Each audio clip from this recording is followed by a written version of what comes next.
Narescue ang dalawang mangingisda matapos lumubog ang kanilang bangka sa dagat na sakop ng San Francisco, Quezon. Tutukan yan sa report ni Denise Abante.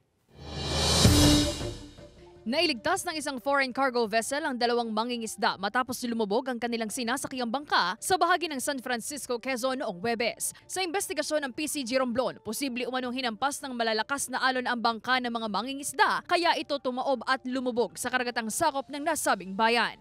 Travel sila from San Francisco, Quezon, pabalik sila ng bahay nila sa Sibuyan Island. May karga silang mga saging po, and then inalon po sila, pinasok nung tubig yung bangka nila, and that's the reason why nagkaroon po sila ng engine trouble, hindi po gumana ng maayos yung makina ng bangka. Dagdag pa ng PCG Romblon, wala namang nakataas na gale warning o sama ng panahon ng araw na yon, ngunit posibleng epekto raw ng amihan ang naranasang malakas na alon. Agad din daw itinawag ng pamunuan ng foreign vessel sa PCG Romblon ang insidente at kaagad na naiuwi ang mga mangingisda sa kanilang tahanan. Abiso naman ng Coast Guard sa mga maglalayag. Kung hindi po maganda yung panahon at tingin nila na malalagay sila sa alanganin, huwag na silang tumuloy. But at the same time, wala naman po tayong weather signals, but we're always watching, we're always disseminating, and we're always reminding our stakeholders to be careful. Sinisika pa ng GMA Regional TV Balitang Southern Tagalog na makuhanan ng pahayag ang mga biktima.